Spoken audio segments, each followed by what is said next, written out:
পুরীতে মূলত আসার কারণ অ্যাকচুয়ালি এখানে যে পুরীর জগন্নাথ ধাম অর্থাৎ যেটা বিখ্যাত সেই কারণে আসা, পাশাপাশি সমুদ্র স্নান তো রয়েছে।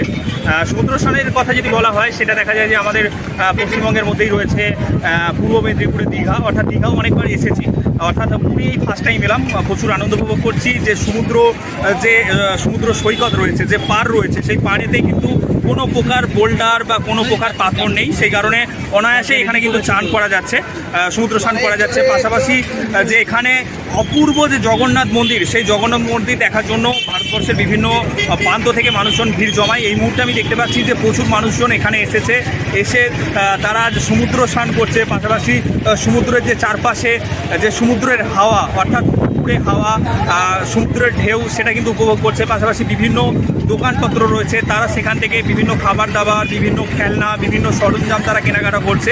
অর্থাৎ একটা আনন্দ উদ্দীপনার মধ্যে মানুষজন পুরীতে এসে আনন্দ উপভোগ করছে। অর্থাৎ আপনারা যদি পুরী কখনো না এসে থাকেন, একবার হলেও আসবেন, অবশ্যই ভালো লাগবে। আর এখানে যে জগন্নাথ ধাম আছে অবশ্যই দর্শন করবেন, অবশ্যই আপনার ভালো লাগবে। আর পুরী আর দীঘার মধ্যে পার্থক্য বলতে পুরীতে বিশেষ করে আমরা যেটা দেখতে পাচ্ছি যে পাথর বা বোল্ডার এটা কিন্তু কোনো প্রকার নেই, সে কারণে কিন্তু সমুদ্র স্নানে কোনো রকম সমস্যা হচ্ছে না। অর্থাৎ যে জল বাড়লে সমুদ্রেতে নামতে দেওয়া হয় না এরকম কোনো বিষয় নয়, এখানে কিন্তু অল টাইম সমুদ্রতে নামতে পারে। পাশাপাশি যদি কোনো প্রকার সতর্কতা না থাকে তাহলে কিন্তু নামতে পারে।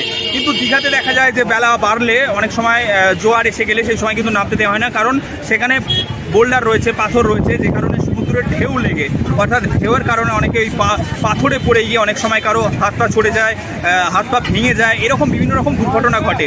তো সেই দিক থেকে কিন্তু এটা খুব ভালো জায়গা। অবশ্যই আপনারা যদি কখনো না এসে থাকেন আসবেন, অবশ্যই ভালো লাগবে।